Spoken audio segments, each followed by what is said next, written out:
Hi, welcome to another episode of Mom Does It All. If you're looking for encouragement, empowerment, and uplifting in motherhood and mompreneurship, this is a show for you. I'm your host, Marta Spurk, triplet mom, woman empowerment coach, and all things motivation extraordinaire. In this episode, I'll be talking about how I have found the missing piece to my true essence and my identity, which is connecting back to my Brazilianness. Let's get right to it.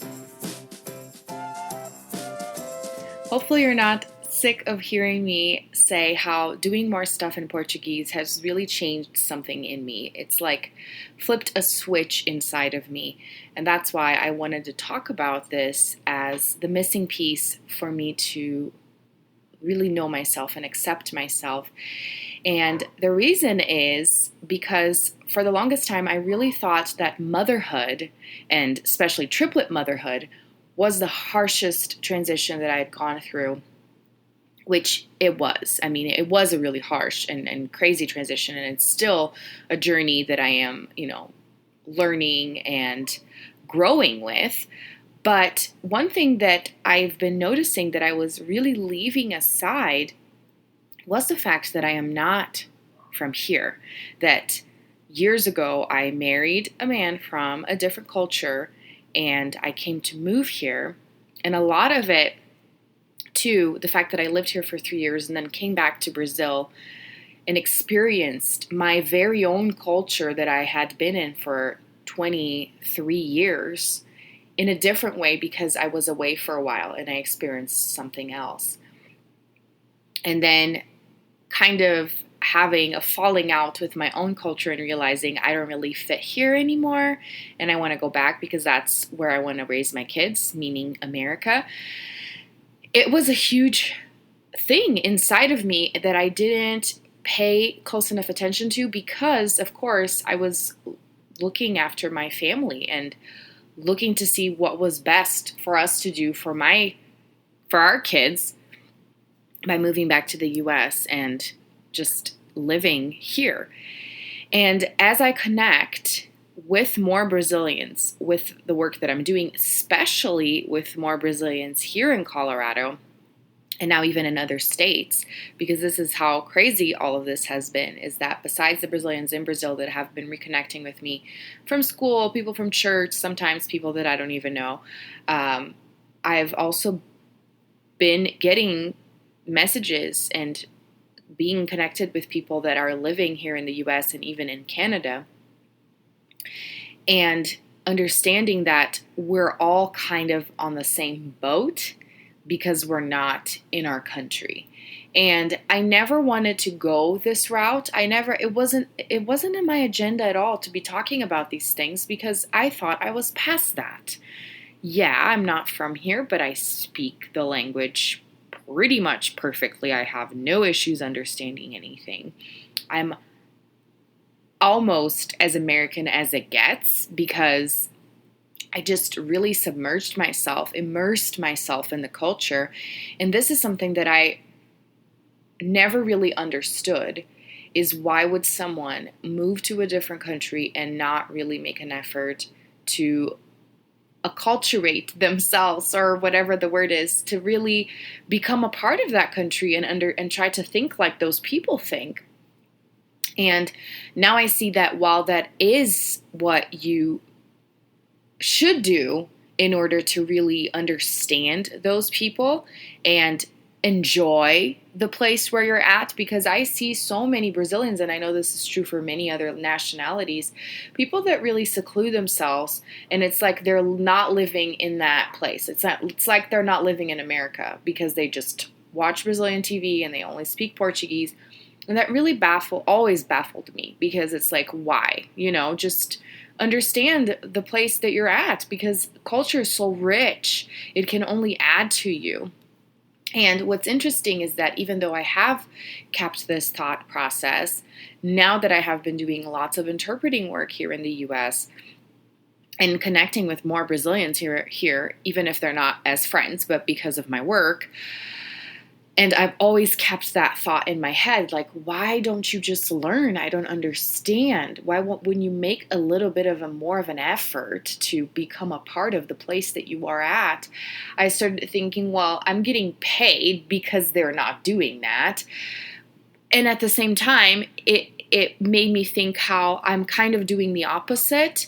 I'm kind of rejecting my former identity, which it's still in there, but because I wanted to be such a great part, to really become a part of the country here. But now doing this work, and because of my kids too, because they were born in Brazil, now they live here and they don't have that much contact with Brazilian culture because they're so small and it's hard for us to travel, etc.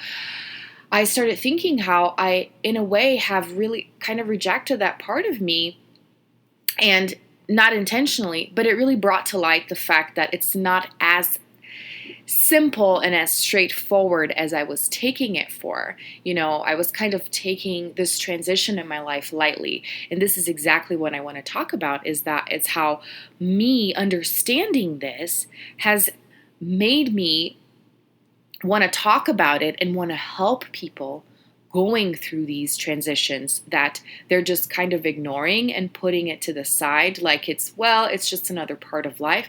But no, it's changing you. It's stirring up some stuff in you that you have to deal with so that you can enjoy life better. And so I find myself in this space where I really feel like connecting back with Brazil is helping me help anyone going through a rough transition, which most transitions are rough. I mean, I speak from the perspective of my kids. That's something that I worked with a behavioral therapist last year, is how, you tell a kid we're leaving.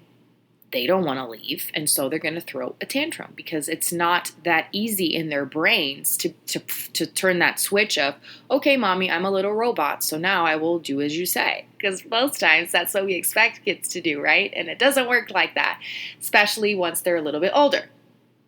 And so transitions are tough. So I feel like while we most times try to toughen up and be like, it's all right, I can handle this, there is a moment for you to kind of like mourn not being there anymore in that one place and having to go to this other place, but understanding that you can still keep some stuff from the other place within you and, find that middle ground a little bit. And that happens with so many things in life, not only with just moving from a different country, but if you have to quit a job and start over, or if you get a divorce and you're not with that person anymore, or talk about when someone that you love passes away.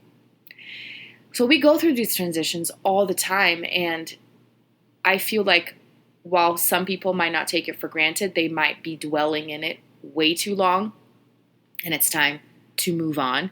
But when do you really know when it's time to move on? And these are all things that no one can really tell you. They can kind of facilitate the process and help you through.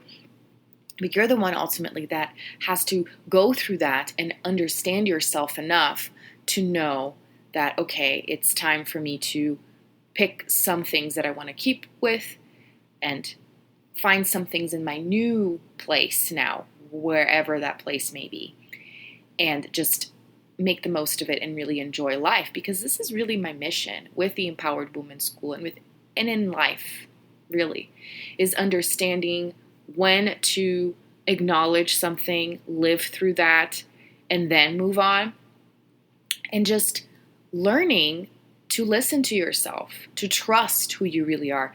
And just the other day, I posted on social media this amazing quote that I found that says, "And remember, no matter where you go, there you are," by Confucius. And I love that quote because it's so true. We're all we have, and I say this all the time.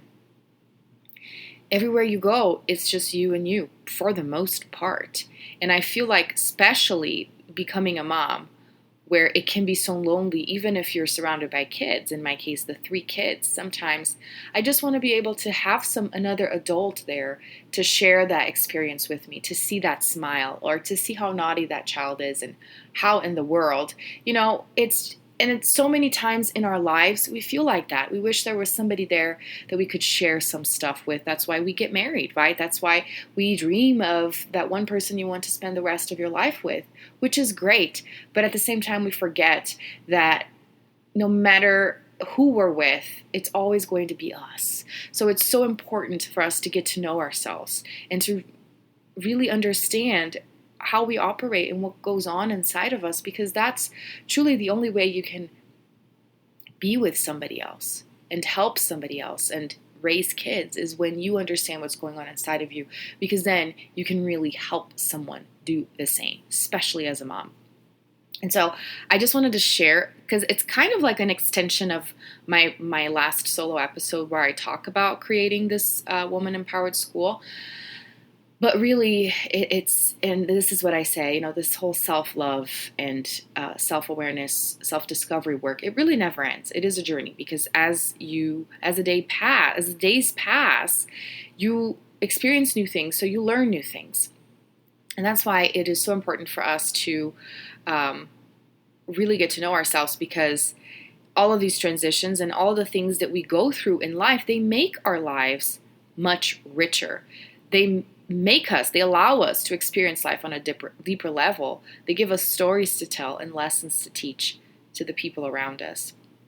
So it's really important for us to become more and more aware. And I feel like this is what I have been working towards. And that's why even TV shows teach me things, because I am constantly analyzing and thinking about things. And that's another thing that I talked about on stories, is that I found this book by a professor in Georgetown University. It's all in English, but it's about Brazilian music in like the 20s and 50s, and how that type of music was kind of political, but trying to create the Brazilian identity separate from other countries and even from Portugal. And I'm so interested in that. I already bought it. I'm thinking about getting in touch with this professor, because this is really, these are my roots. It's academia. It's, like I told you before, I remember being in philosophy class and just loving it. Like, oh my gosh, I can't believe I'm thinking about all these things. And even going back to the years that I spent, like pretty much the first 20 years of my life were spent reading the Bible in English, several different versions, reading the Bible in Portuguese, several different versions. And I even started reading the Bible in French too. And now, especially because I've been watching the Vikings and seeing, those first early centuries of Christianity and this clash and this shock of other countries or other people coming in contact with Christianity and being like, what in the world are you talking about? This makes no sense. We have other gods. And me understanding that regardless of religion and of beliefs, being so knowledgeable of the Bible, like one of the oldest books in the world, has made me so rich in my experiences. And again, most times we take our knowledge for granted. We feel like we've done nothing with our lives.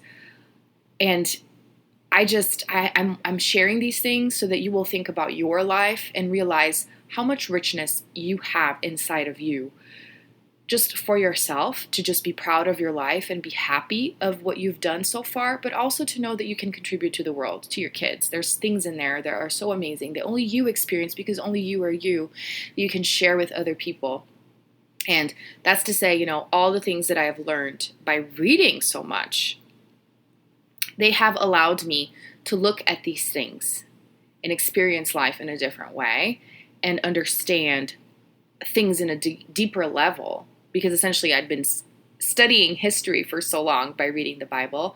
And now that I am coming in contact with these other views, of science, of spirituality and stuff, I'm comparing these things that I knew so well and coming to the same conclusion that, yes, there is something inside of me that is an extension of God that guides me through life, that takes me where I'm supposed to go and where I want to go, because it's me in there at a deeper level. And that's one of the things that I posted about on social media, and somebody commented and said, it sounds really confusing at first, but once you understand it, it's so true. And it is. And I've come to that place where I really understand this extension of God inside of me that I've studied for so long, that I knew as the Holy Spirit, that other people might call it something else, but I have no doubt that that's what that is, that it's God inside of me, that it's this force, whatever this force is that created the universe, it is inside of me, telling me what to do, because it's the part of me that wants what's best for me and shows me the way. And we all have that inside of us. And this part of me brought to light the fact that I was ignoring my origins and that I should not do that, because this will help me help people around me that are going through a similar experience, because that makes me a richer person. This wealth of knowledge inside of me and experiences. And this is what life is, especially as you get older, me with my 30 somewhat years, understanding that, when I think about 10 years ago, I was alive already, and 10 years ago is not even that much, but my kids are 3, they haven't even experienced that. And it gives you a whole other, appreciation for life in general. Like, I'm not going to be here forever, so I might as well cherish every single day of right now, moving forward, but also of the past. And I hope this makes sense, because I am so excited about all these topics, and this is why I want to encourage you to be a part of the Empowered Women School. Whether you speak only English or whether you're a Brazilian speaking Portuguese too, you can participate in the Brazilian Portuguese edition of the school. But it really is a place of enlightenment, a place where you're going to get to know yourself and connect with other amazing people too that will help you in this process. Thank you so much for tuning in today. My desire for you is truly that you learn to accept all of you and really cherish all the transitions and experiences you've been through, because they make you, you. They make you a wealth of knowledge. Be proud of who you are, but get to know who that is first. Don't forget to check out the Empowered Women School. You get a 14-day free trial to see if it's what you're looking for, and you can also suggest topics and be a part of our community. The link is in the show notes. Until next time, bye.